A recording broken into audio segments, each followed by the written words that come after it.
अस्सलाम वालेकुम। लेक्चर 19 कैफ 6 का स्टार्ट हो गया जी। कल हमने ऑपरेटिंग लीज में अपना पहला क्वेश्चन किया था, जिसमें मैंने एक थोड़ी सी डिस्कशन ये की थी कि हम एक अप्रोच पर चलते हैं ऑपरेटिंग लीज के अंदर। मसला ये है कि ऑपरेटिंग लीज के अंदर स्टैंडर्ड कहता है रेंटल इनकम बुक करो, इंटरेस्ट का कोई चक्कर नहीं है, लेकिन रेंटल इनकम को बुक करो स्ट्रेट लाइन पे या कोई और मुनासिब बेस मिले। अब कैश आगे पीछे हो जाता है, यानी कैश लाजमी नहीं है कि कैश भी बराबर ही आए। अब कैश डिफरेंट अमाउंट आ रही हो और इनकम डिफरेंट अमाउंट की जा रही हो, तो फिर आपको पता है इनकम के केस में अगर कैश ज़्यादा आ जाए, इस क्लास में मेरी आवाज़ तो नहीं जा रही होगी? बोले, जाके चेक कर लें। अच्छा ठीक है। तो अगर मिसाल के तौर पे आपने 100 रुपये कमाया लेकिन कैश आपको आ गया 120, तो एडवांस में आ गया, अनअर्नड है। और अगर आपने 100 कमाया और अभी 80 आया तो 20 रिसीवेबल। तो ये सिचुएशन भी आती है। फिर ईयर के स्टार्ट पे है किस्त, ईयर के एंड पे है किस्त, ये भी एक सिचुएशन आती है। क्वार्टरली है, सेमी एनुअल है, मंथली है, एनुअल है। ये सारे मसलों का एक ही हल हमने निकाला था कि हम एक अप्रोच पकड़ेंगे इन सवालों के अंदर, जिसके अंदर हम स्ट्रेट लाइन मेथड वाली इनकम को रिकॉर्ड करते होते हैं और कैश के आने को रिकॉर्ड करते हैं। और तरतीब हमने क्या रखी थी, पहले कैश आया की एंट्री करेंगे, फिर रेंट कमाया की एंट्री करेंगे, फिर एसिड घिसाया की। अब कैश के आया की एंट्री जो है वो तो मिसाल के तौर पे 1 जनवरी को एडवांस में आपको कैश आ जाए और ईयर एंड पे इनकम कमानी हो, तो असूली तौर पे तो एंट्री बनती है cash debit unearned income credit. लेकिन हमने एक तरतीब बनाई थी कि for both rent receivable and unearned rent we will use the word rent receivable. इससे होगा ये कि जैसे आप बचपन में बैंक का लेजर बनाते थे, तो बैंक का लेजर बैंक ही रहता था। अगर पॉजिटिव बैलेंस है तो एसेट्स में, और अगर ओडी हो जाता था तो बैंक अकाउंट का नाम नहीं बदलता था, बस उसको लायबिलिटीज़ में शो कर देते थे।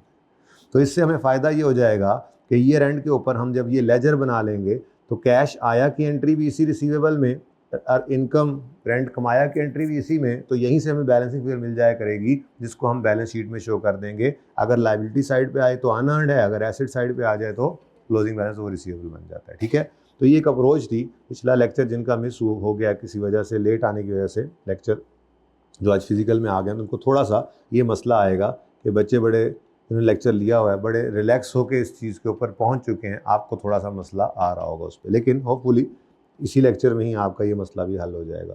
अब तरतीब क्या थी सवाल की? मैंने कहा जी सबसे पहली बात तो हम टेस्ट लगाकर ये चेक करते हैं कि ये लीज़ ऑपरेटिंग है या फाइनेंस। तो हमने जब इस सवाल में टेस्ट लगाने शुरू किए थे तो बाकी 4 सवालों का तो जवाब नो था, लेकिन एक सवाल जो था उसका जवाब हमें नहीं मिल पा रहा था। यस भी हो सकता है, नो भी। अगर यस हो जाए तो फाइनेंस लीज, नो हो तो ऑपरेटिंग लीज। अब हमने कहा था जी चौथा टेस्ट है कि आप पीवी ऑफ एलपी को फेयर वैल्यू से कंपेयर करें। अगर पीवी ऑफ एलपी लीज के स्टार्ट पे फेयर वैल्यू के सब्सटेंशली इक्वल है तो ये लीज फाइनेंस है, वरना ऑपरेटिंग। और सब्सटेंशली का हमने कहा था 90%। अब इस सवाल के अंदर डिस्काउंट रेट ही नहीं था, तो लीज पेमेंट्स तो हमारे पास आ गई। ये सवाल के अंदर थी 8,000 पहली किस्त, फिर 7600 दूसरी, फिर 7220 तीसरी।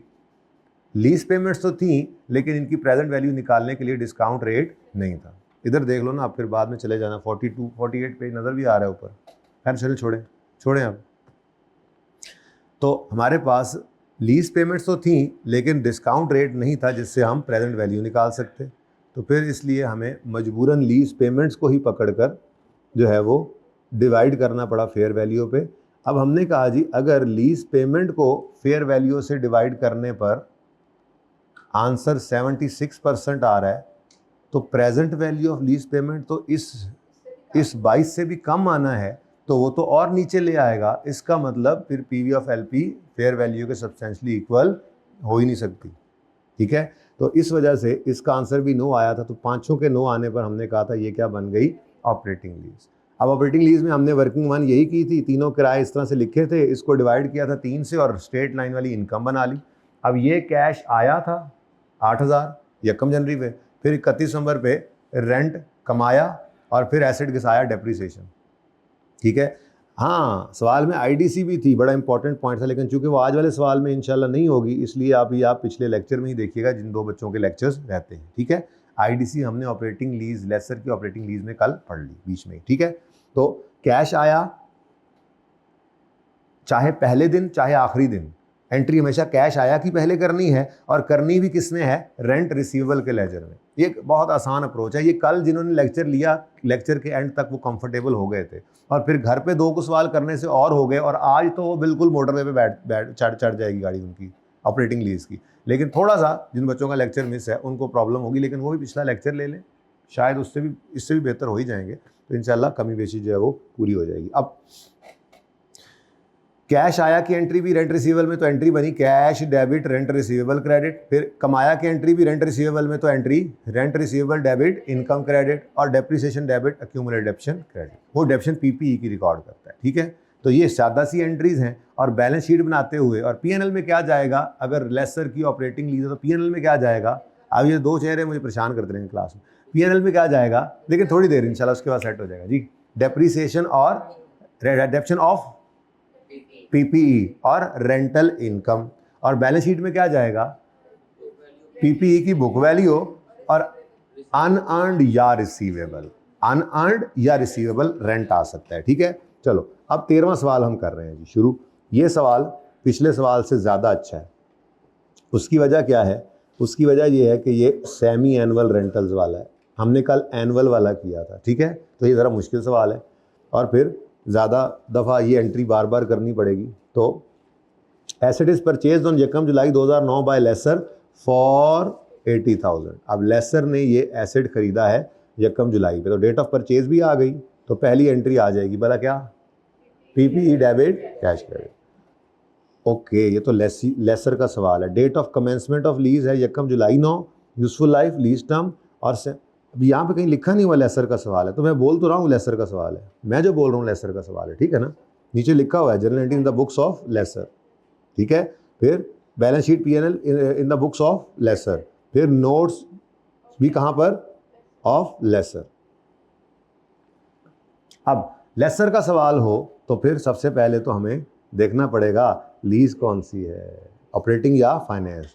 अब सवाल तो सारा पढ़ लिया ना, एंड पे क्या लिखा हुआ है, सेमी एनुअल रेंट, पहले यूजफुल लाइफ 10 साल, लीज टर्म 3 साल, सेमी एनुअल रेंटल्स एडवांस में पे होने 5,000, जो कि कल क्या हो रहे थे, डिक्रीज, आज क्या हो रहे हैं, इसीलिए मुझे लगता है कल अगर अनअर्न्ड आया था तो आज शायद रिसीवेबल आ जाए। एनीवेज हमें इससे क्या, हमने अप्रोच ही ऐसी सेट कर ली है कि जो मर्जी होता रहे सवाल, किस हमारी सेहत पे कोई असर नहीं पड़ता, हमें तो बस इतना पता है आया कमाया घिस आया, कैश आया, रेंट कमाया, और एसेट यूज हो गया तो घिस गया, ठीक है। अच्छा, अब नंबर 1, क्या कहीं पर लिखा हुआ है एसेट मुफ्त में लेसी को मिल जाना है, नहीं। नंबर 2, क्या कहीं लिखा हुआ है कि एसेट पैसे देकर, नो, आगे भी नहीं जान देने उन्होंने, टेस्ट याद हो रहे हैं आहिस्ता आहिस्ता, ठीक है। नंबर 3, क्या लीज टर्म के एंड पर, क्या लीज टर्म इकोनॉमिक लाइफ के सब्सटेंशली क्या मेजर पोर्शन कवर कर रही है, तो हमने कहा उसके लिए तो 3/10 करेंगे इंटू 100। अच्छा, अब इकोनॉमिक लाइफ नहीं है तो यूजफुल लाइफ ही इकोनॉमिक लाइफ है, ठीक है। कितना आ गया, ये तो 30% है, वैसे भी ज़बानी नज़र आ रहा था, तो इसका भी जवाब क्या आ गया, नो। फिर चौथा सवाल, क्या लीज पेमेंट्स फेयर वैल्यू के सब्सटेंशली इक्वल हैं। अब फेयर वैल्यू तो मेरे पास थी, लीज पेमेंट्स भी हैं, सॉरी पीवी नहीं है, पीवी ऑफ लीज पेमेंट के लिए आपको पता है, लीज पेमेंट तो अभी निकाल लूँगा, मैं निकाल लूँगा ना अभी लीज पेमेंट, वैसे तो सवाल के अंदर तरतीब बताई थी कल आपको कि वर्किंग 1 में हम डेट और इंस्टॉलमेंट का कॉलम बनाएंगे, वो तो हर दफ़ा बनता है, वो तो ऑपरेटिंग भी बनता है, फाइनेंस भी बनता है, बस थोड़ी सी जगह ओपनिंग एक लाइन छोड़कर शुरू कर देंगे, और अगर टेस्ट सारे नो हो गए तो बस वो लाइन खाली रहेगी और 2 कॉलम ही रहेंगे, आगे कुछ नहीं जाएगा। और अगर फाइनेंस बन गई तो वो पहली लाइन खाली है और आगे 3 कॉलम ऐड हो जाएंगे, इंस्टॉलमेंट, प्रिंसिपल और, ठीक है। तो ये चौथे टेस्ट के लिए हम अभी अपने रेंटल्स निकालते हैं वर्किंग में। 5वां टेस्ट भी क्या कह रहा है, नो। अब वर्किंग 1,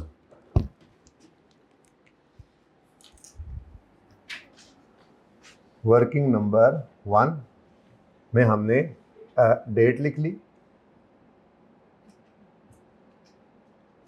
थोड़ी सी जगह छोड़कर, कब लीज शुरू हो रही है, यकम जुलाई 2009, ठीक है। फिर इंस्टॉलमेंट। अच्छा, पहली लाइन क्यों छोड़ी है? पहली लाइन इसलिए छोड़ी है कि अगर ये बन गई फाइनेंस लीज तो इसी के आगे प्रिंसिपल, इंटरेस्ट, बैलेंस और पहली लाइन में नेट इन्वेस्टमेंट। लेसर का सवाल है ना। और अगर ये ऑपरेटिंग ही रही तो बस यही वर्किंग है, कोई नहीं, लाइन खाली है तो खाली रहे, क्या फर्क पड़ता है। ठीक है, तो 1 जुलाई पे एडवांस में पहला किराया कितना आया? अब किराए हैं सेमी एनुअली इन एडवांस, तो अगला किराया 1 जनवरी 10 पे। इधर देखो, सेमी एनुअल रेंटल्स हैं पेबल इन एडवांस ऑफ 5,000 जो कि इंक्रीज होंगे बाय 10% एनुअली। मतलब किराया साल बाद हमने बढ़ाना है। आपका जो जिस फ्लैट पे, जिस हॉस्टल में, जिस मकान में आप किराए पे रह रहे हो, वो मालिक मकान जो है किराया बढ़ाता सालाना है, लेता तो आपसे महाना है। हर महीने किराया ले रहे हैं और साल के बाद बढ़ना है, ठीक है ना। तो यहाँ पर किराया 6-6 महीने बाद ले रहा है लेसर, लेकिन इंक्रीमेंट साल बाद है, ठीक है। इसका मतलब अगला किराया भी कितना होगा? 5,000। फिर 1 जुलाई 2010 वाला किराया क्या हो जाएगा? इंक्रीज है डिक्रीज है? इंक्रीज है तो कितने 1.05 कर दें। इसका मतलब पता है ना, 5,000 प्लस 5% ऑफ 5,000 या 10% है तो 10 कर लो, 1.1। आपने 5 बोला जी। तो ये क्या है जी? 5,000 प्लस 10% ऑफ 5,000, ठीक है ना। तो कितना बन गया? 5500। अब 5500 अगला 1 साल यही किराया रहना है। मंथली भी पे हो रहा होता तो यही रहता अगले 1 साल तक, ठीक है। तो फिर 1 जनवरी 2011 का किराया भी 5500। कितनी लीज है? 3 साल की। फिर 1 जुलाई 12 आएगा, सॉरी 1 जुलाई 11 आएगा। अब किराया फिर बढ़ गया, अब 5500 से बढ़ेगा किराया 1.1। कितना बना? 605250, ठीक है। उसके बाद 1 जनवरी 12 पर फिर आखिरी क्वार्टर का किराया कितना आ गया? 6050, ठीक है जी। अब इसका टोटल करें जी बेटा, 333100। अब लीज पेमेंट्स आ गई। इन्हीं लीज पेमेंट की प्रेजेंट वैल्यू निकाला करते थे, इन्हीं लीज पेमेंट की प्रेजेंट वैल्यू वो वर्किंग वन में ऊपर निकाला करते थे, पीवी ऑफ एलपी। इस सवाल में लीज पेमेंट की प्रेजेंट वैल्यू निकल सकती है। तो थोड़ी थोड़ी निशानी ये भी लग रही है, अगर इंटरेस्ट रेट सवाल में गिवन ना हो तो वो फाइनेंस लीज का सवाल हो ही नहीं सकता, क्योंकि उसमें फिर इंटरेस्ट निकल नहीं सकता। लेकिन बहरहाल हमने ये निशानी नहीं रखनी, हो सकता है सवाल में इंटरेस्ट रेट मिसिंग हो, ऐसे सवाल भी हमने करने हैं, तो वो देखेंगे इंशाल्लाह, हम देखेंगे। अभी तो शुरू किया है ऑपरेटिंग लीज, ठीक है। तो बहरहाल अपनी तरतीब पे चलेंगे। अब पीवी ऑफ एलपी तो नहीं निकल सकती, लीज पेमेंट तो आ गई ना। इसी लीज पेमेंट को पकड़ा हमने, कितनी है टोटल? 333100। तो आंसर क्या आया? इंटू 100 करके 41 तो इसका मतलब अगर लीज पेमेंट, थोड़ा छोटा छोटा करके लिखे ना, कितना था जी? 30,000। कितना था ये? कितना है? नहीं 333100 डिवाइडेड बाय 80,000 करते हैं तो आंसर आता है 41%। तो पीवी ऑफ एलपी तो 33,000 से भी नीचे चली जाएगी, तो फिर ये तो हो ही नहीं सकता कि ये कभी सब्सटेंशियली इक्वल होगी। तो इसका भी आंसर क्या आ गया? नो। जब answer to all these 5 questions is no, तो ये लीज क्या है? Operating lease. अब ऑपरेटिंग लीज है तो अमोर्टाइजेशन स्केड्यूल नहीं बनेगा, इंटरेस्ट वगैरह नहीं आएगा, रेंटल इंटरेस्ट वाला चक्कर कोई नहीं है, ठीक है। अब इसके अंदर हमने क्या करना है जी? देखो ना, अब रेंटल कोई बराबर आ रहे हैं, रेंटल बराबर नहीं है, ठीक है। लेकिन स्टैंडर्ड कहता है स्ट्रेट लाइन पे रिकॉर्ड करो। तो फिर इसका हल क्या है? इसका हल ये है कि हम रेंटल इस तरह से निकालेंगे, रेंटल इनकम। अब कल क्या था? रेंटल इनकम पर ईयर था, क्योंकि इंस्टॉलमेंट्स थी पर ईयर। आज सेमी एनुअल आ गई, तो फिर रेंटल भी सेमी एनुअल निकाल लो, ताकि साल में 2 बार आप आया कमाया घिसाया, घिसाया तो 2 बार नहीं करते, साल में 2 बार आया कमाया, फिर आया कमाया, फिर एंड पे घिसाया। अगर क्वार्टरली हो जाए तो रेंटल, कल हमारे सवाल में क्या था, 3 साल, 2 साल थे 3 साल थे, 3 थे, तो 3 साल की इनकम तो जो रेंटल से उनको डिवाइड किया था 3 पे, तो हमारी rental income per year I थी। तो हम आया कमाया फिर साल के एंड पे, और एक ही दफा करना पड़ता था। आज सेमी एनुअल आ गया तो 2 बार।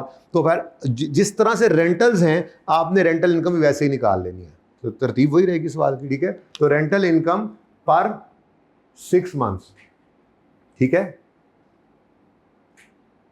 तो वो कैसे आएगी जी, हमने कहा जी 33,100। अच्छा, ये अगर इसको इधर ले जाए ना, नीचे एक लेजर भी याद है मुझे, यहीं भी बनाया था। तो रेंटल इनकम सेमी एनुअली या पर 6 मंथ, सेमी एनुअली लिखें या पर 6 मंथ लिखें, वो निकलेगी कैसे, 33,100 डिवाइडेड बाय, अब कितनी दफा, 6 महीने, 1 2, कितने कराए हैं, 1 2 3 4 5 6 कराए हैं, तो डिवाइडेड बाय 6 किया आपने, तो आंसर आया 5517, ठीक है। तो 5517 क्या है, रेंटल इनकम।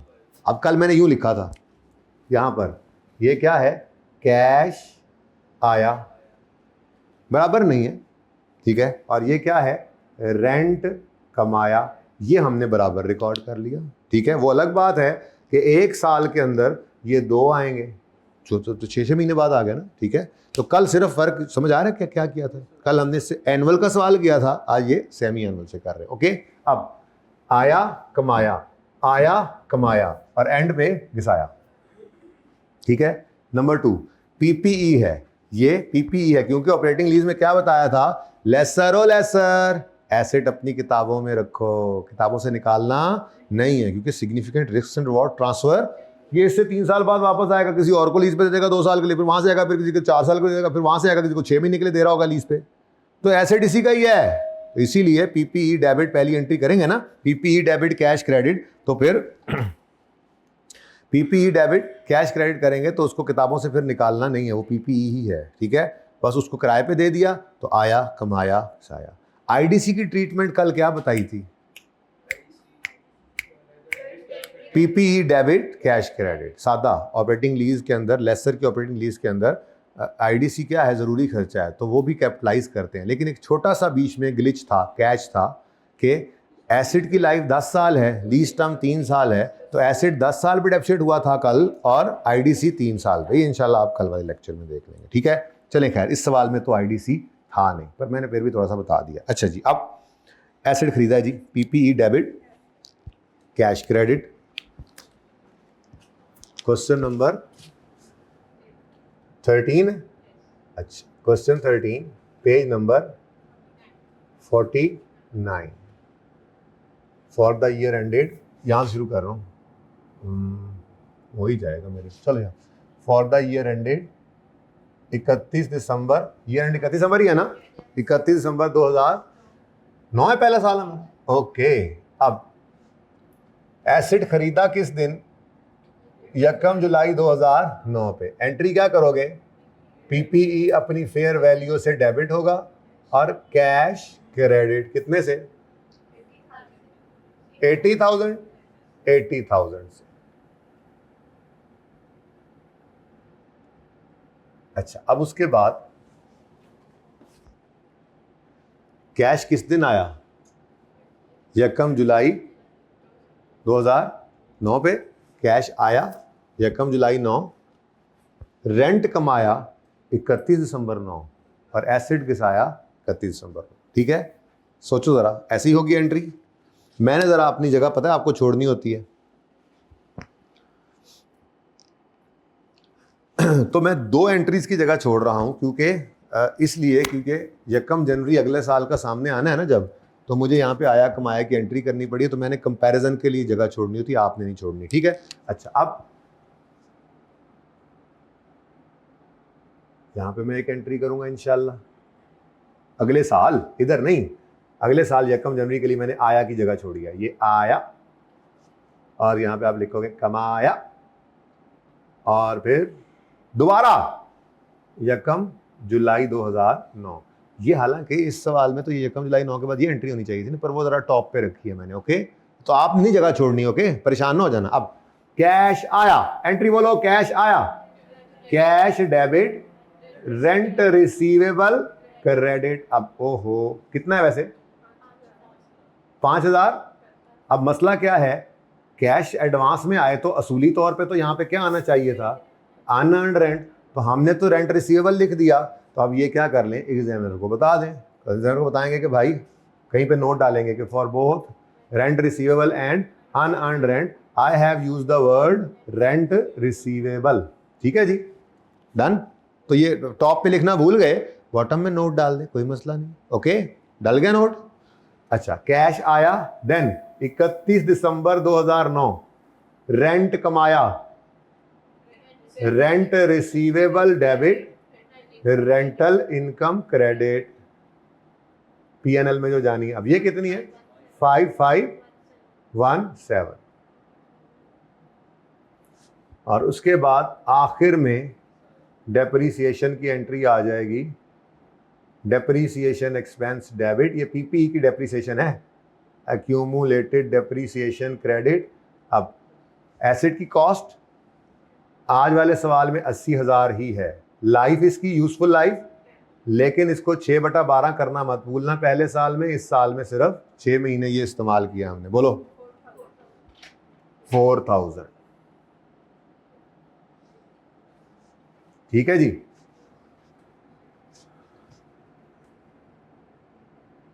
तो जगह की कमी के बायस मेरा दिल है आज एंट्रीज भी ना मिटाएं। खैर, एंट्रीज देख रहे तो मैंने फिर भी नहीं देनी एक्सट्रैक्ट्स वगैरह बनाते हुए, पर चलो ज़रा। उसकी वजह यह है कि मैंने ना 13वां सवाल ऐसे एकदम से करा देना आप, तो 14वां सॉरी 5,000।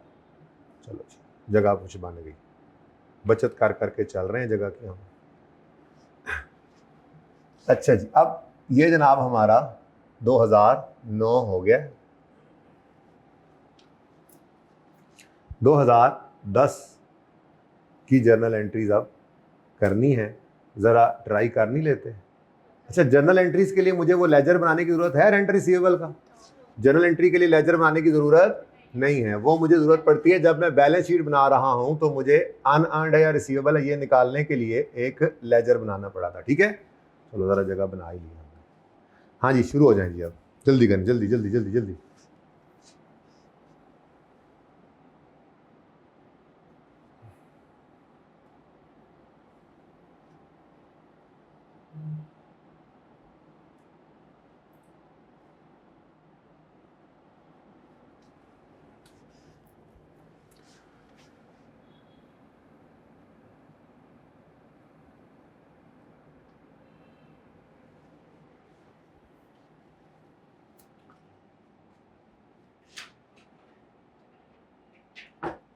हो गई एंट्रीज? जल्दी जल्दी जल्दी, शाबाश।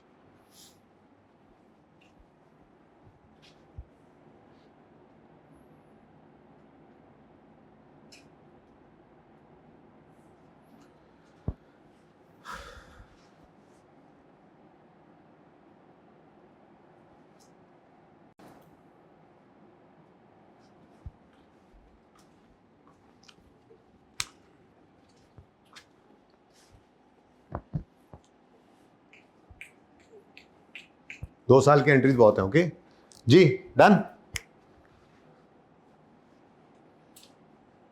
दो जगह से जैस आई है, 3 जगह से जैस आई, 7 ते 3 दी आएगी, 4 5 यस बोलते हुए क्या? अच्छा हाँ जी भाईजान। अब हम 2010 में दाखिल हो चुके हैं। 2010 अपने उस स्केजुअल टाइप चीज़ से देखो, स्केजुअल ही है वो भी वैसे, ठीक है। तो उसमें 2010 में सबसे पहले कौन सी डेट आ रही है? यकम जनवरी 10 कैश आया, कैश आया फॉर बोथ। अब पहली एंट्री नहीं करनी खरीदने की बस, ठीक है। फॉर बोथ वो हम लिख चुके हैं एक बार, for both rent receivable and unearned rent I have used the word rent receivable. तो यकम जनवरी 10 cash debit, rent receivable credit 5,000 ही है। फिर रेंट रिसीवेबल किस दिन किस दिन किस दिन? इनकम किस दिन? इनकम तो 30 जून पे बेटा जाके कमानी है ना, इनकम तो एडवांस में कमाई नहीं होती, तो वो 30 जून पे एंट्री होगी। 6 महीने की इनकम 6 महीने के एंड पे कमा ली, ठीक है। बस एंट्री जरा डिफरेंट तरीके से की हमने, यहां पर आसान तरीके से और एंट्री हो सकती है, लेकिन और मुश्किलें ज्यादा पड़ जाती हैं, सवाल के सारे मसाइल हल हो जाते हैं इसमें, बस एक अप्रोच पे चले, ठीक है। तो कैश आया, कैश आया, cash debit, rent receivable credit, rent कमाया, rent receivable debit, rental income credit 5517 से, फिर एसेट को घिसा लें 6 महीने ना, उसको हम साल के एंड पे करेंगे। फिर क्या आया, फिर क्या आया, यकम जुलाई 10, ये भी 10 का साल है, तो फिर कैश आया यकम जुलाई 10, cash debit, rent receivable credit 5500 हो गया जी, और फिर 31 दिसंबर 10 पे रेंट कमाया, rent receivable debit, rental income credit 5517। अब एक बार एसेट घिसाया 31 दिसंबर 10, डेप्रीसिएशन एक्सपेंस डेबिट, और यहां पे 8000 बटा 10 कर दो, पूरे साल की डेप्रीसिएशन लेनी है। हाँ 80,000 से, आई एम सॉरी,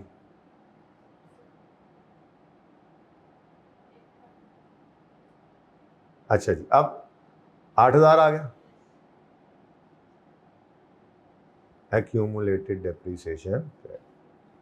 तो जर्नल एंट्रीज करने के लिए मुझे लेजर की जरूरत कोई नहीं पड़ी, वो जो रेंट रिसीवेबल है, लेकिन यहां पर भी नोट तो डालना पड़ा ना। अब सवाल में कोई एक चीज हो सकती है, वो जर्नल एंट्रीज भी मांग सकता है, सिर्फ एक्सट्रैक्ट्स मांग सकता है, तो इस वक्त सिर्फ जर्नल एंट्रीज हमने की, तो सिर्फ जर्नल एंट्रीज करनी है, तो आपने बस टॉप पे क्या लिख देना है, for both rent receivable and unearned rent I have used the word, तो कोई गलती नहीं है, बस पूरे नंबर आपको फिर इंशाल्लाह इससे मिल जाएंगे। नोट डाल दिया आपने, ठीक है। अब इन एंट्रीज को देखना नहीं है, मेरी मजबूरी आज के सवाल में इसको लिखना, थोड़ी देर में पता लग जाएगा, आपने बस इन एंट्रीज को देखना नहीं है, ठीक है। जब एक्सट्रैक्ट्स बनाए, यहां तक कोई मसला है तो बताएं।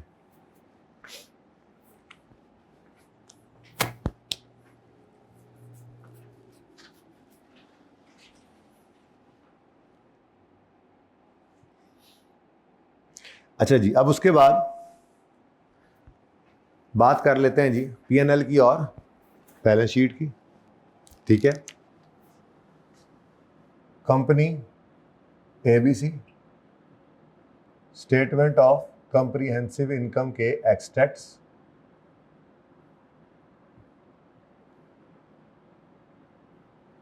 फॉर द ईयर एंडेड, इन्हीं 2 साल का कर लेते हैं, 31 दिसंबर 2010, इसमें मैं 31 दिसंबर 2010 और 31 दिसंबर 2000 नोट नहीं बना रहा,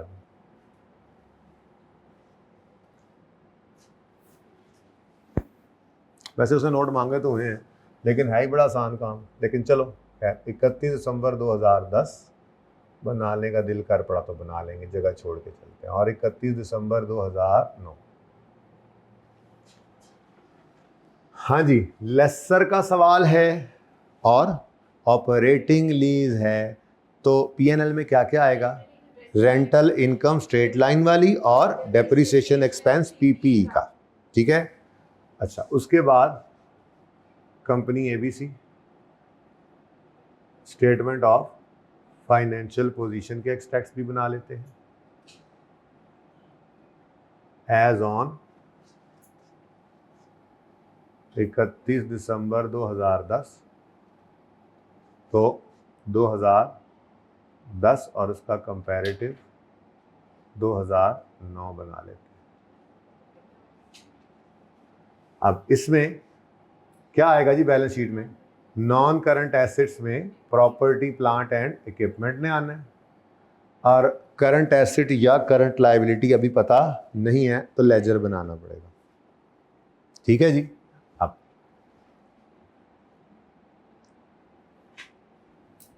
सबसे पहले रेंटल इनकम, सबसे आसान, मसला ही कोई नहीं, रेंटल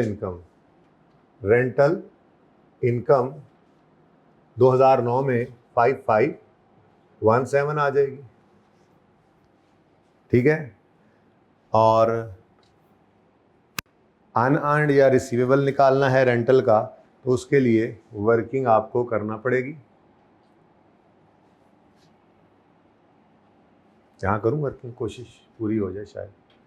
वर्किंग नंबर 2, और आपने यहाँ पे ओपन कर लिया अपना रेंट रिसीवेबल का लेजर, और इसके साथ आपने लिख लिया note, for both rent receivable and unearned rent I have used the word rent receivable. अब इसी लेजर में आया कमाया, आया कमाया, आया कमाया कर लें, कंप्लीट ही कर देता हूँ मैं। वैसे तो 2 साल के लिए चाहिए, लेकिन चलो कंप्लीट कर लेते हैं, ठीक है। अब चूंकि एंट्रीज नहीं देखनी ना, देख रहे हैं एंट्रीज नजर आ रही हैं? नहीं नजर आ रही, क्योंकि वो एंट्रीज के साथ एक्सट्रैक्ट्स मांगे जरूरी तो नहीं है ना, तो हम तो इंडिपेंडेंटली करेंगे सवाल, इसलिए ये वर्किंग है ये, और बस ये आपका लेजर है, इसी के ऊपर नजर रखें, ठीक है। तो कैश आया की एंट्री करें, cash debit rent receivable credit 5000, फिर रेंट कमाया, rent receivable debit rental income credit 30 जून 2009, ठीक है जी। उसके बाद साल क्या हो गया जी? एंड, ठीक है। फिर 10 का साल शुरू हो गया। अच्छा, अब क्लोजिंग भी एंड भी निकालेंगे। मैं तो कहता हूं पहले यही आया कमाया भुगता दें, ठीक है। अगला साल आ गया, ओपनिंग की जगह छोड़ दी, इधर भी आ सकता है, इधर भी आ सकता है। फिर कैश, ये 10 कैश आया जी, यकम जनवरी 10 पे कैश आया, cash debit rent receivable credit कितना? फिर 5000 आ गया, ओके। फिर रेंट कमाया जी, rent receivable debit rental income credit 30 जून 2000, ये 31 दिसंबर था ना असल में, ठीक है, सॉरी। अच्छा जी, तो 30 जून 2010 पर रेंट रिसीवेबल डेबिट 5517 से और रेंटल इनकम क्रेडिट, ठीक है। फिर इस साल के अंदर एक और पेमेंट आई, entry cash debit rent receivable credit यकम जुलाई 2010, cash debit rent receivable credit, फिर rent receivable debit rental income credit. तो ये जनाब आपका लेजर बन गया। 31 दिसंबर 10 पे आपने ये इनकम बुक कर ली। अच्छा, अब एक और साल की मेरे पास कोई खास गुंजाइश नहीं बची, बस ठीक है, मुझे 2 साल की बैलेंस शीट बनानी थी, मैं इस लेजर को क्लोज कर रहा हूँ। ऐसे ही चलना है ना आगे भी, ठीक है। अब ओपनिंग कोई नहीं पहले साल में, क्लोजिंग किस तरफ बैलेंस आ रहा है, तो फिर 31 दिसंबर 2009 पे बैलेंसिंग फिगर आ गई इधर 517। अब ये बैलेंसिंग फिगर किस तरफ है? इधर क्लोजिंग किसका आता है? एसेट का, लायबिलिटी का? एसेट का। तो इसका मतलब हमारे पास ये करंट एसेट्स के अंदर रेंट रिसीवेबल नजर आएगा, और ये रेंट रिसीवेबल वर्किंग 2 से रेफर कर दिया हमने 517, यही है ना? ठीक है, आपको आसान लग रहा है सवाल, ठीक है, इसमें वैसे भी नजर आ रहा था। अगले साल में जाके देखो, फिर पता लगता है कितने गलती के चांस हो जाते हैं। अब अगला साल क्या करोगे? सबसे पहला काम, क्लोजिंग बैलेंस को ओपनिंग बना लोगे। 517 इधर आ गया, अब ये इधर ऐड हो गई, इधर बैलेंस फिर इसी तरफ आ रहा है, तो 31 दिसंबर 10 पर क्लोजिंग फिर इसी तरफ आ गया, कितना? 10। अब इसको आप मुकम्मल करें, 12 के साल तक ले जाएं, तो ये इंशाल्लाह 0 हो जाएगा। वो कोई राउंडिंग का डिफरेंस थोड़ा बहुत आ जाता है, 1 आधे रुपए का। तो कितना आया जी? 1051। दूसरे साल का भी कर दिया, तो फिर दूसरे साल की इनकम भी बनाए यार, ऐसे तो मैं करें 5517, है ना?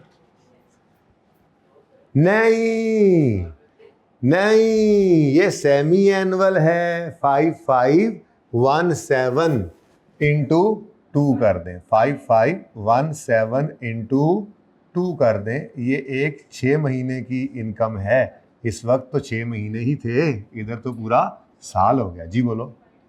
ये देखो, ये ठीक है जी, बोलो। 11,034 की इनकम आ गई। डन जी।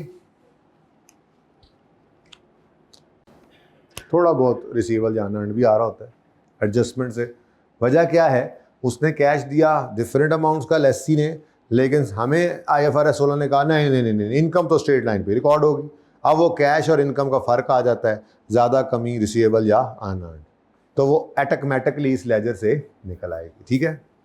अब दूसरा क्या रह गया जी इसमें, डेप्रीसिएशन एक्सपेंस। तो डेप्रीसिएशन एक्सपेंस निकाल लेते हैं जी।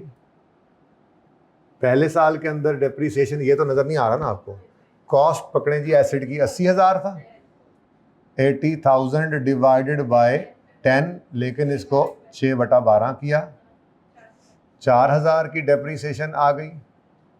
और नॉन करंट एसेट्स में प्रॉपर्टी प्लांट एंड इक्विपमेंट जो है वो आपको नज़र आ रहा होगा 80,000 इंटू -4,000 इज इक्वल टू 76,000।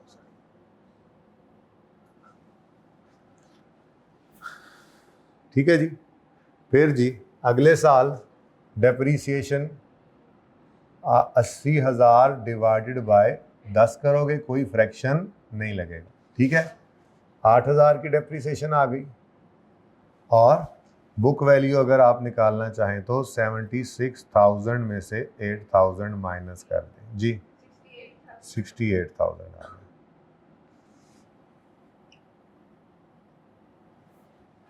ठीक है। डन जी।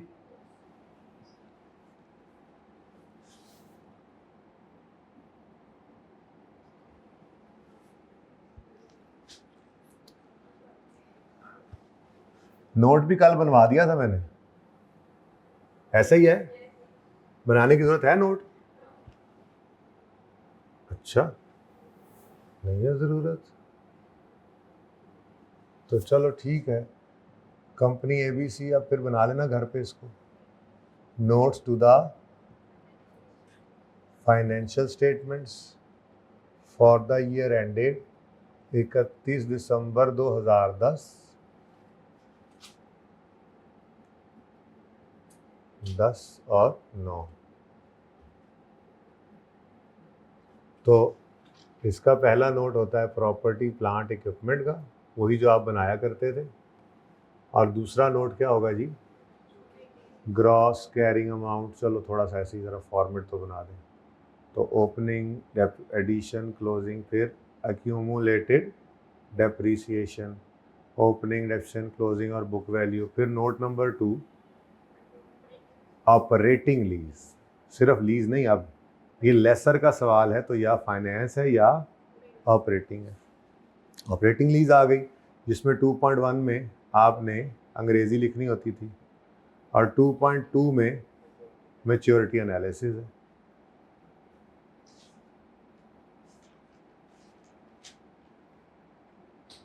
ठीक है जी। तो मेरे ख्याल में तो इसमें कोई मसला नहीं है, सिंपल है, ये हो जाएगा पूरा। तो आया कमाया घिसाया, कुछ समझ आया? वाह, शेर बन गया। आया कमाया घिसाया, कुछ समझ आया? नहीं, शेर नहीं समझ आया। आया कमाया घिसाया, कुछ समझ आया?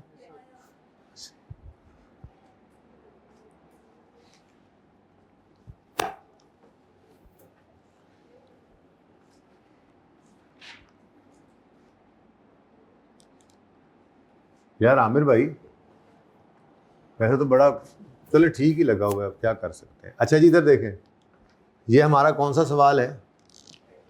Question number 13, page number 49।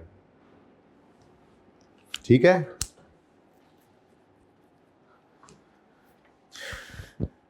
अब हम क्वेश्चन नंबर 14 करने लगे हैं, लेकिन उससे पहले आप इसकी पिक्चर ले लीजिए।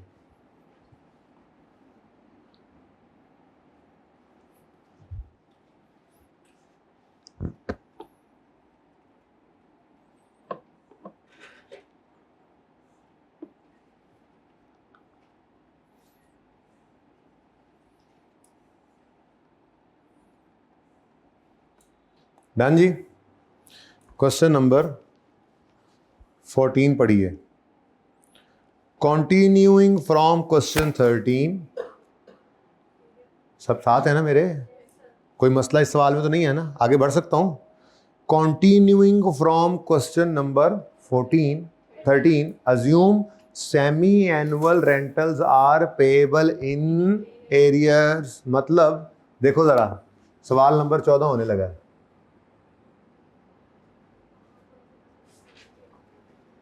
यानी 1 जुलाई 2009 को लीज स्टार्ट हुई तो पहला किराया पे करेंगे आप 31 दिसंबर 9 पे, दूसरा किराया पे करेंगे आप 30 जून 10 पे, तीसरा किराया पे करेंगे 31 दिसंबर 10 पे, चौथा किराया 30 जून 11 पे, पांचवा किराया 31 दिसंबर 11 पे और छठवां किराया 30 जून 12 पे। चेंज नंबर 1, डेट बदल गई। ठीक है। अच्छा बेटा देखो, जब आप एंट्रीज कर रहे होंगे तो यहां पे क्या हो जाएगा? पहला ये देखो,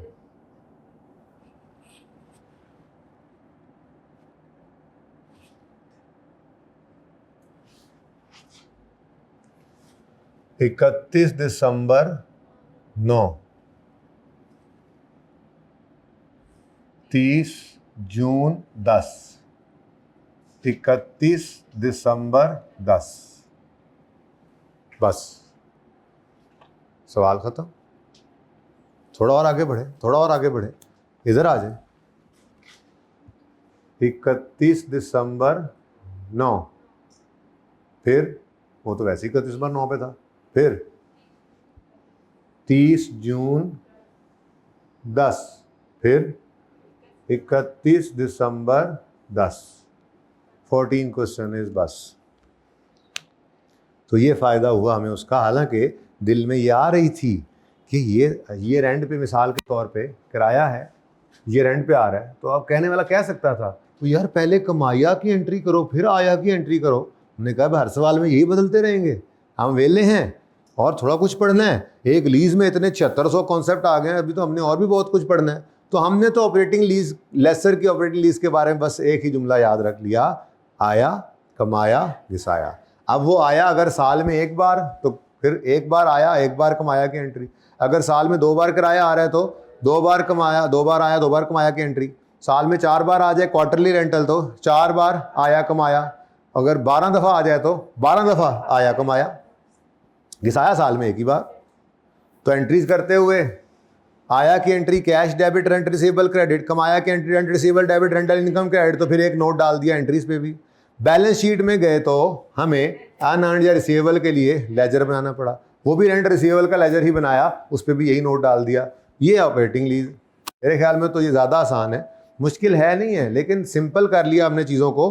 आपने अब गौर किया, आपका सवाल बदल गया, रेंटल्स बदल गए, लेकिन आपका सवाल तो नहीं बदला। वैसे सवाल तो वही है। लाल जगह पे देखें, ये सवाल एडवांस से एरियर में हुआ है तो ये फ़र्क पड़ा है।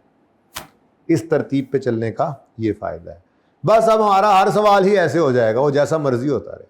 Got it? ठीक है। तो मैंने आपको 2 सवाल करा दिए हैं जी। अब ज़रा आइए, एक छोटा सा कॉन्सेप्ट कल हमने किया था, वो कॉन्सेप्ट वैसे इत्तेफाक की बात है मैंने ज़िंदगी में पहली बार क्लास में कराया। यानी कि मतलब ये उस सवाल से कॉन्सेप्ट तो हर दफ़ा करते हैं, उस सवाल को मैं हमेशा स्किप करता था और कहता था ये वाले सवाल से शुरू करें, वो होमवर्क में कर लें।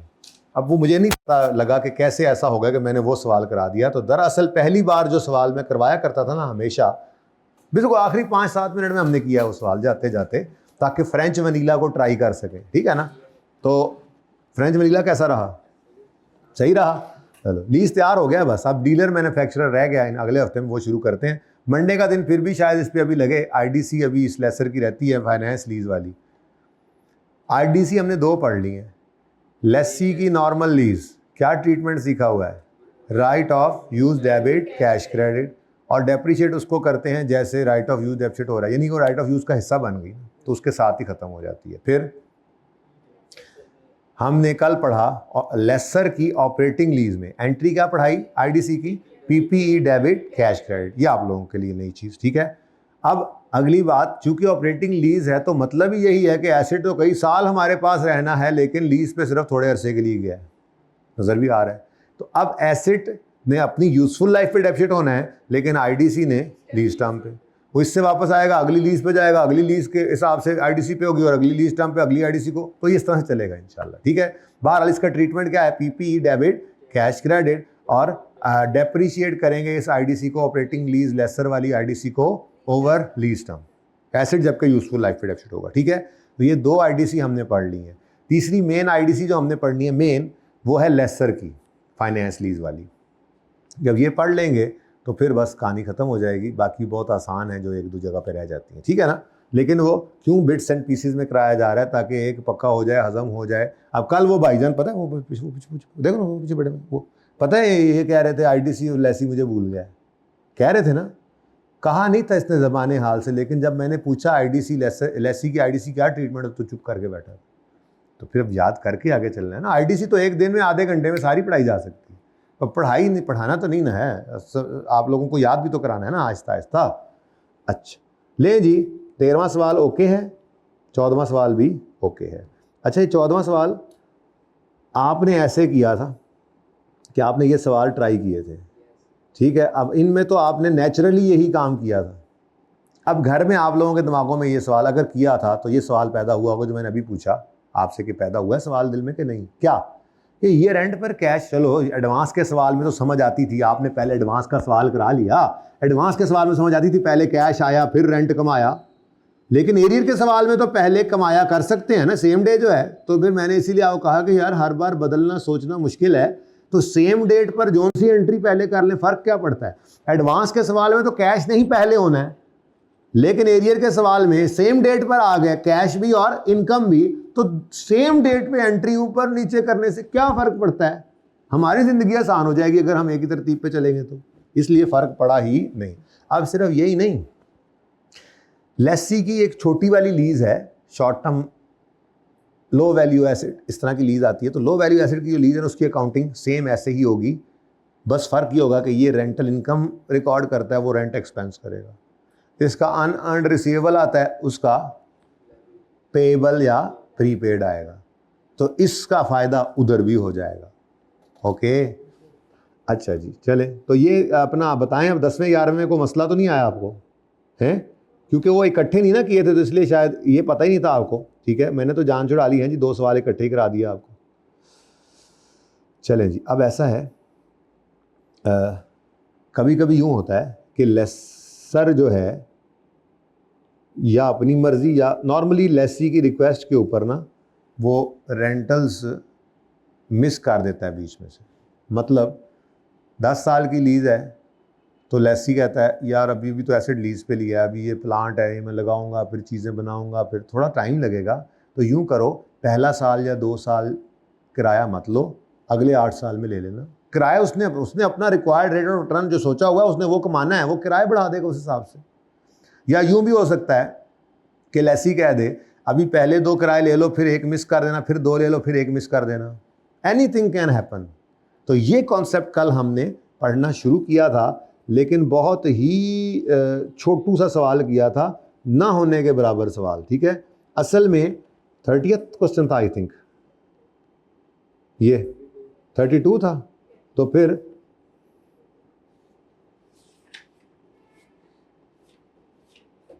फिर मैं 31 आपको कराता हूँ, ठीक है। 32 बहुत सिंपल सवाल था, ओके।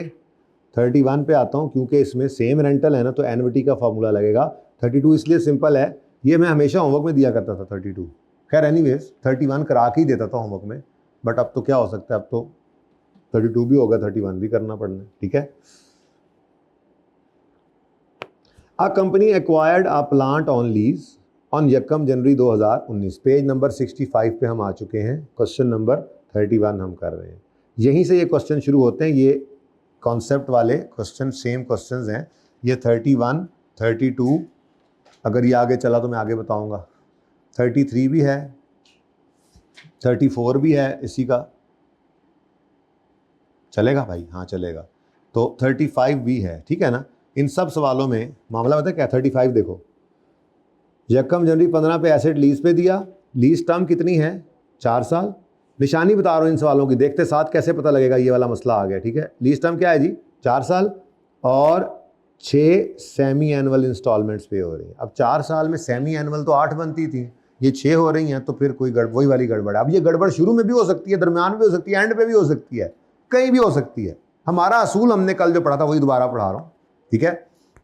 ये इसमें ऐसे ही कराता हूँ एक एक करके। खैर, तो ये देखो यकम जनवरी 15 को लीज शुरू हुई थी, तो यकम जनवरी 15 और यकम जुलाई 15 वाला किराया मिस हो गया, फिर यकम जनवरी 16 से शुरू हो रहा है, तो ये 2 साल बाद, ये 2 किरायों के बाद मिस हो गया बट ठीक है।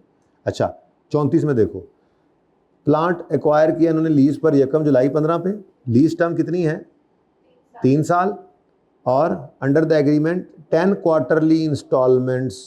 अब 3 साल हैं लीज के, 3 साल हैं, एक साल में कितने क्वार्टर होते हैं 4, तो 3 साल में बने 12 किराए। 2 मिस हैं। अब ये 2 पता नहीं कहाँ मिस हैं। वो कहता है कि ये 60 मिलने किराया जो पे होना है ये स्टार्ट होगा 31 मार्च 16 से, ठीक है। तो एरियर में पे होना है, तो यकम जुलाई 15 से जुलाई अगस्त सितंबर, 30 सितंबर पे एक किराया पे होना था, मिस हो गया। फिर 31 दिसंबर पे होना था, क्या हुआ, एसी बंद कर दो भाई, वो आमिर भाई सोए हुए थे, बताना पड़ता है। अच्छा जी, 31 दिसंबर वाला किराया मिस हो गया, फिर 31 मार्च, तो यहाँ पर भी 2 स्टार्ट वाले मिस हैं, ठीक है। 33, C company acquired a plant on lease on यकम जनवरी 19, फॉलोइंग डिटेल्स हैं, 6 साल की लीज है, under the agreement 4 installments of 220 are to be paid in arrear. अब एनुअल इंस्टॉलमेंट्स हैं, एनुअली है ना, लिखा हुआ है कहीं नहीं। 19, 20, फिर 21, 22 मिस, फिर 23, फिर 24, ठीक है। तो ये कोई मसले वाली बात नहीं है, ठीक है। अब मेरा दिल ये है कि मैं आपको 31 करवाऊं, 31 जैसा ही था ना, मतलब ये स्टार्ट में मिस था ना, उसमें भी 31 करवाऊं और एक दफ़ा ना आपको 33 और 34 आज होमवर्क में दूं, ठीक है। 35 तक भी हो जाए तो कोई मसला नहीं, जरा ट्राई करेंगे, फिर मैं इसमें से कोई एक मजीद और दरमियान वाला मेरा दिल है मिस वाला कराऊं, ठीक है। अगले जो 34 35 उनमें तो बस क्वार्टरली पे चला गया, सेमी एनुअल, ठीक है। तो अब हम पहले लिख लें ज़रा ये छोटे सवाल, बाद में भूल ना जाए, हमें होमवर्क है हमारा 33, 34 और 35, ये हैं भी सेम। एक मिनट 33 ज़रा डिफरेंट है, बाकी 34 और 35 ये बिल्कुल आपके 31 जैसे हैं, बस फ़र्क ये है कि यहाँ पर कोई एडवांस हो जाएगा या कोई जो है वो एनुअल है तो क्वार्टरली या सेमी एनुअल हो जाएगा, और कोई फ़र्क नहीं, ठीक है। चलो 31 कर रहे हैं जी। A company acquired a plant on lease, 32 okay है, या लेक्चर में ले लेना। अच्छा जी, कब लिया जी इन्होंने लीज पर ये एसेट, ऑन यकम जनवरी 2019, following details are relating to this lease. Lease term कितनी है 4 साल, अंडर एग्रीमेंट 3 इंस्टॉलमेंट्स, तो वो मसला तो आ गया, ठीक है। अब of 100 each are to be paid in arrear commencing from end of second year, मतलब पहला रेंटल मिसिंग हो गया, ठीक है। अब सवाल अपने सामने रखना, क्योंकि मैंने अब यहाँ पे जवाब को करना है, ठीक है। Question number 31। अच्छा, अब लीज पेमेंट्स, आप कहोगे सर वो आपने तो टेस्ट ही नहीं लगाए, पहले तो टेस्ट लगाए ना, ਲੈਸਰ के सवाल में लगते हैं, है वेख लो मेरे हाथ, लैसी के सवाल से टेस्ट ना लाते होना, तुसी सौ लो भाएं। लैसी का सवाल है एक्वायर्ड ऑन लीज, तो लैसी के सवाल को मैंने शुरू में हमने लीज की थी, पहले 6 दिन में मैंने कोई टेस्ट का नाम लिया था, हाँ तो परसों पढ़े हैं, ठीक है। तो क्वेश्चन 31, लीज पेमेंट जी फरमाइए, down payment plus rentals 100 each into 3, बल्कि मैं यूँ लिखता हूँ, ऐसे ज़रा दिल कर रहा है, 100 100 100 ज़्यादा है, 100 का डाउन पेमेंट 0 है, फिर रेंटल 100 का, फिर 200 के, फिर 300 के, ठीक है। तो टोटल क्या बन गया, कोई परचेज ऑप्शन नहीं, कोई GRV नहीं, ठीक है। कितना बना जी, तो लीज पेमेंट का ज़रा फॉर्मूला मैंने रिवाइज कराया आपको, ओनरशिप विल ट्रांसफ़र हो तो लीज पेमेंट का भूल ना गया हो ना। लीज पेमेंट असल में तो यही अब कमाल है, मैंने अब जो आपको फ्रेंच वनीला वाला सवाल दिया है वो दोनों से करना था। यही तो तगड़ा करना है अब आपको कि आप एक टाइम में दोनों जगह पे सोच रहे हैं और दोनों चीज़ें फिर साथ रिवाइज। असल में तो सवाल करते ये चीज़ें रिवाइज करनी बस। लेसी का सवाल, लीज पेमेंट का फॉर्मूला क्या है? नहीं, आपको कहना चाहिए था पहले आप बताएं कौन सा केस है। अगर ओनरशिप विल ट्रांसफर है तो down payment plus rental plus purchase option, और वो परचेज ऑप्शन तब लेनी है जब रीजनेबली सर्टन होकर एक्सरसाइज करेगा। और अगर ओनरशिप विल नॉट ट्रांसफर हो तो down payment plus rental plus GRV, और जीआरवी ऐड करेगा लेसी सिर्फ उतनी जो एक्सपेक्टेड टू बी पेड है। अब साथ ही लेसर की तरफ ना चल पड़ो, बस लेसी का सवाल हो रहा है ना तो इस पे फोकस। ऐसे ही एक सवाल के अंदर भी लेसी को सोच रहे हो तो लेसर वाली बात नहीं करनी, जब पूरा कर लो फिर लेसर, ये लाजमी करना है। एक सवाल पर्चे में सवाल, फ्रेंच वनीला का पास पेपर का सवाल है, कई सवाल ऐसे हैं, वो एक ही सवाल देता है, वो कहता है आगे दोनों से आपके एंट्रीज करके दो, तो ग्रिप जिसकी सर्विस जैसी होगी उसको फिक्र कैसी होगी, है जी। तो फिर बताइए 300। अब present value of lease payment, इसके लिए हमेशा की तरह आपको मैं मशवरा दूंगा कि क्या कर लो, वर्किंग वन पहले करो, ठीक है। Date, installment, principal. एक बात बताऊं आपको, वैसे ये ज़रा टाइमलाइन देखो ना, एक चीज़ बताता हूँ आज, मज़े की एक चीज़ बताता हूँ। लीज टर्म कितने साल है? 4 साल है। अच्छा, किराए हैं एरियर में एनुअल, और पहला किराया क्या है जी? मिसिंग। फिर 100, फिर 100, फिर 100। अब आपको आसान हल पता है क्या नज़र आ रहा है? ज़ीरो है नहीं, कल की तरह से ज़ीरो है नहीं, कल तो मैंने जान छुड़ाई थी, ज़ीरो तो है नहीं। 100 के 3 किराए हैं तो हर एक को अलग अलग ले आओ, ठीक है? सही है, यही कह रहे हो ना? ये पहला सिफर तो मिस हो गया, ये 100 2 साल पीछे ले आओ, ये वाला 100 3 साल पीछे ले जाओ, ये वाला 100 4 साल पीछे ले जाओ। यही दिल में आ रही है ना? एन्युटी का फार्मूला तो नहीं लगाना चाह रहे ना, क्योंकि छोटा सा सवाल है। अब यही सवाल अगर 25 साल की लीज है, फिर 25 को करके लाओगे एक एक करके? नहीं, तो तरीका तो सीखना है ना। तो एन्युटी का फार्मूला हम लगाएंगे। अब एन्युटी के फार्मूला के बारे में आपको एक सुनहरी रहनुमा असूल बताया था किसी वक्त में, इस दिन के लिए। एन्युटी के फार्मूले में वो खास बात है जो किसी और में कहाँ, एडा ए कैंडी। हाँ जी, क्या खास बात बताई थी? एन्युटी के फार्मूले की एक खसूसियत बताई थी आपको, सारे कैश फ्लोस को पहले कैश फ्लो से एक पीरियड पीछे लाके छोड़ता है। इसका मतलब अगर इस 100 पे आप एन्युटी का फार्मूला लगा देंगे ना जी, तो ये तीनों 100 जो हैं ये इधर आ जाएंगे, ठीक है। यानी हम तो लीज का स्टार्ट क्या है जी? 1 जनवरी 2019। अच्छा, तो यहाँ पर 31 दिसंबर 19 है, फिर 31 दिसंबर 20 है, फिर 31 दिसंबर, ये क्योंकि पहला सवाल है मैं नहीं किया करूँगा, आपके नहीं बना के दूंगा ऐसे ये टाइमलाइन। चलो पहली दफ़ा था तो मैंने कहा ज़रा बना दूँ। एक बात आपको याद कराई थी मैंने किसी वक्त में, और हालांकि आप कहते थे पता नहीं इसकी ज़रूरत तो होती कोई नहीं, हर वक्त बोली जाता है, वो आज ज़रूरत पड़ी। क्या?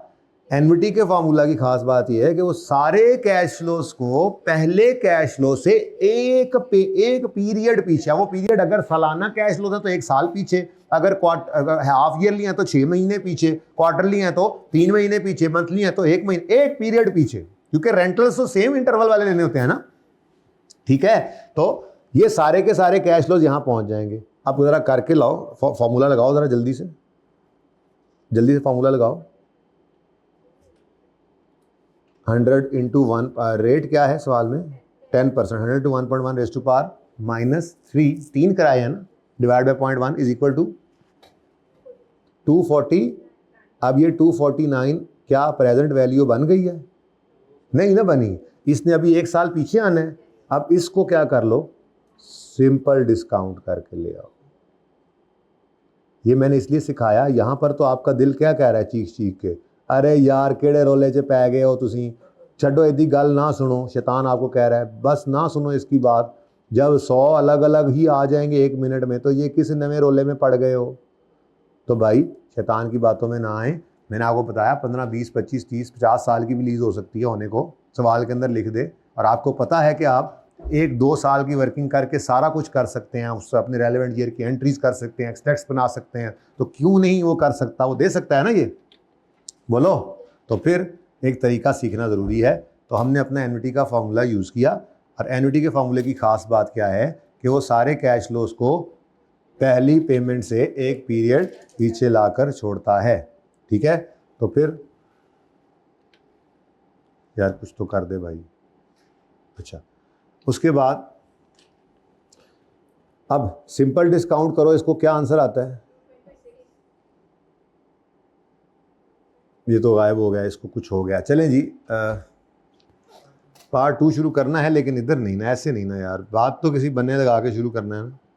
ऑनलाइन वालों ने पता है पानी पीने भी उठना होता है, बैठे होते हैं पैसे बेचारे, तो बीच में बात के पानी पीने भी नहीं उठ के जा सकेंगे।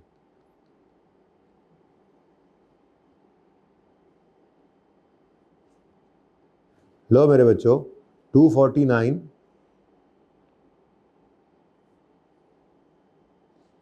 249 पे 10%।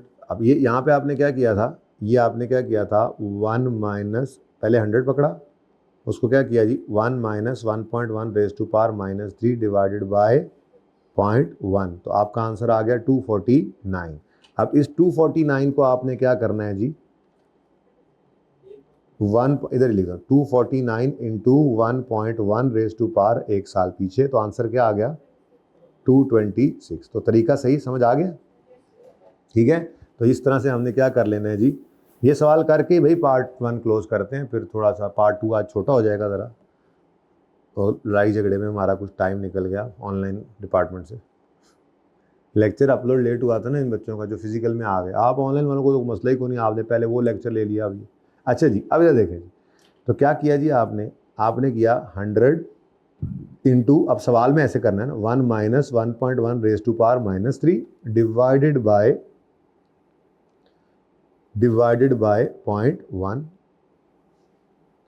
इससे जो आंसर आएगा वो देखो ना, पहले इंस्टॉलमेंट, सॉरी मैं प्लॉट करना ही भूल गया, यकम जनवरी 2019 पे लीज शुरू हुई, किराया एरियर में आना है, तो 31 दिसंबर 19 पर कोई किराया नहीं आया, फिर 31 दिसंबर 20 पे 100 आया, फिर 31 दिसंबर, वो टाइमलाइन नहीं बनाया करूँगा मैं, लेकिन ये तो बनाते ही होते हैं ना हम, तो हम इसी से ही सोच कर चला करेंगे, ठीक है। तो 31 दिसंबर 2021 पे, फिर 31 दिसंबर 2022 पे 100 आया, और 31 दिसंबर 2000, बस 3 ही किराए थे, ठीक है। अब ये देखो 100 के किराए सेम हैं, सेम किराए सेम इंटरवल वाले देख लेना, तो हम भी बिल्कुल दीवानावार एनविटी की तरफ जाते हैं, और जाना भी चाहिए, टाइम सेव होता है, ठीक है। अब एनविटी का फार्मूला लगा, तो ये सारे कैश फ्लोज अपने पहले कैश फ्लो से एक पेमेंट एक पीरियड पीछे आ गए, यानी 31 दिसंबर 19 पे आ गए। अब इनको आपने एक साल सिंपल डिस्काउंट करना है, तो ये देखो ज़रा, ये जो आंसर आया है इसी को हमने ऐसे किया 1.1 रेज टू पावर -1, ठीक है। ये मैंने असल में आपको सिखाना था, यहाँ कल मैंने वो 2 कैश फ्लो वाला सवाल कराया था छोटा सा, ठीक है। हाँ जी बोलो, आ गई 226, डायरेक्ट आ गया। अपडेट, इंस्टॉलमेंट, प्रिंसिपल, इंटरेस्ट और बैलेंस। स्टार्टिंग पॉइंट लेसी का सवाल है, नॉर्मल लीज है, starting point 226 PV of LP, ठीक है जी। उसके बाद पहले साल कोई इंटरेस्ट नहीं ना, इंटरेस्ट है, पहले साल के एंड पे खड़े हैं, इंटरेस्ट आ गया 23, प्रिंसिपल कोई नहीं पे हुआ, जब इंस्टॉलमेंट नहीं पे हुई तो ना प्रिंसिपल पे हुआ ना 1 साल का इंटरेस्ट। ये देखना ज़रा, ये काम नया हुआ था, ये छुट्टी वाले बच्चों, 226 तो था ही था जो हमने लेसर को पे करना है, और में ऐड हो गया, यानी इसको कंपाउंडिंग कहते होते थे बचपन में, आप ऐसे ही है, तो प्लस हो गया 23, क्या बना 249, ठीक है। फिर अगले साल का इंटरेस्ट बना, इसमें 75 पे हुआ, बाकी अब ये कंपाउंडिंग वाला चक्कर कोई नहीं, इस प्रिंसिपल के अंदर, सॉरी 100 के अंदर बहुत सारी चीज़ें पे हुई हैं, असल में ना वो इंटरेस्ट भी पिछले साल का प्रिंसिपल में ही ऐड कर दिया था, इसलिए 75 के अंदर पिछले साल का इंटरेस्ट भी पे हुआ है, अभी हम एंट्रीज करेंगे, उसकी तरतीब अलग है। नेक्स्ट 17,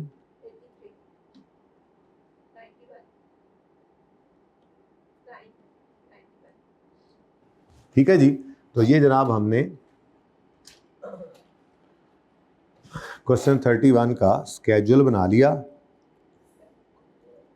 एंट्रीज भी कर ही ना लें, फिर एक ही बार ब्रेक करें, एंट्रीज कर लें हैं, फटाफट एंट्रीज भी कर लेते हैं फिर। चलो हाँ जी, क्वेश्चन 31 की जर्नल एंट्रीज होने लगी हैं जी। ख़वातीनो हज़रात तवज्जो फरमाएं। हाँ जी, सबसे पहली entry right of use debit lease liability. Lessee का सवाल है, right of use debit lease liability credit.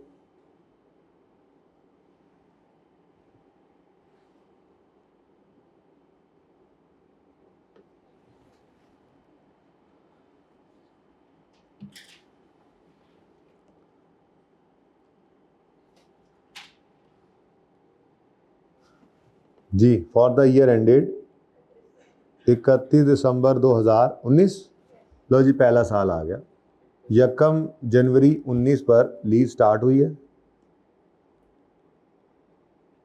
तो पहली एंट्री आएगी right of use debit lease liability credit 226। ठीक है जी। फिर ईयर एंड आ गया। ईयर एंड पे आपने कोई पेमेंट नहीं की, लेकिन इंटरेस्ट का ताल्लुक पेमेंट के साथ नहीं, वक्त गुजरने के साथ होता है। तो वक्त गुजरा पूरा 1 साल, तो इंटरेस्ट इस साल का एक्रू हो गया। तो 31 दिसंबर 2019 पे आपने एंट्री पास की, interest expense debit, interest payable करें, कोई मसला नहीं, इंटरेस्ट पेएबल क्रेडिट कितने से जी? 23 से। उसके बाद 31 दिसंबर 2000, थोड़ी सी जगह छोड़ देते हैं ऐसे ही किसी काम के लिए, आप नहीं छोड़नी जी। उसके बाद 31 दिसंबर 2019 आ गया और आपने depreciation expense debit accumulated depreciation credit की एंट्री की। अब राइट ऑफ यूज की कॉस्ट है 226। लाइफ क्या है जी? लेसी है ना, तो ओनरशिप वगैरह चक्कर है ही को नहीं जी, बोलो 57 कर लो ना फिर। ठीक है। अब अगले साल की एंट्री इंपॉर्टेंट है। ठीक है, उसी के अंदर कमाल है सारा और कुछ भी नहीं है। तो अगले साल की एंट्रीज होने लगी हैं जी। फॉर द ईयर एंडेड 31 दिसंबर 2020, पहली एंट्री कोई नहीं होनी, और फिर किस्त पे की आपने 31 दिसंबर 20 पे। अभी तक देखना ज़रा तरतीब प्लीज़, ख़ास तौर पे जिन्होंने कल छुट्टी की थी। ये एंट्री होने लगी है, ये एंट्री इंपॉर्टेंट है, नंबर 2 एंट्री जो है। ठीक है, 31 दिसंबर 2020 वाली एंट्री होने लगी है। अब ध्यान से देखिएगा, 100 रुपया कैश में से क्रेडिट हो रहा है, तो कैश क्रेडिट लिख दो। स्टेप 1 100 कैश में से क्रेडिट। स्टेप 2 आपने क्या करना है जी, जो पेएबल रिकॉर्ड किया था उसको सबसे पहले ख़त्म करें, इंटरेस्ट पेएबल डेबिट। ये स्टेप 2 आ गया 23। स्टेप 3 अपने साल का इंटरेस्ट एक्सपेंस बुक करें, तो इंटरेस्ट एक्सपेंस कितना आ गया 25, और बैलेंसिंग फिगर को फेंक दें लीज लायबिलिटी में, कितना 27। तो मैंने कहा था दरअसल 75 सारा प्रिंसिपल पे नहीं हुआ। हम यही कहते हैं अकाउंटेंट्स के जी, पहले सबसे वो इंटरेस्ट जो पेएबल था वो पे हो गया है, 52 कर लो जी, 52। ठीक है जी। तो जो 75 पे हुआ उसमें कुछ इंटरेस्ट जो बचा, जो रह गया था पे होने से, वो पे किया है, बाकी फिर लीज लायबिलिटी ही है। तो इसमें हमने ये तरतीब रखी थी, बल्कि यूँ कर लें, हाँ चलें ऐसे ही सही है। कैश क्रेडिट किया स्टेप 1, इंटरेस्ट पेएबल डेबिट किया, इंटरेस्ट एक्सपेंस डेबिट किया, और बैलेंसिंग फिगर स्टेप 4 में क्या आ गई, लीज लायबिलिटी वाली फिगर। ठीक है। उसके बाद ईयर एंड पे फिर वही depreciation expense debit accumulation credit.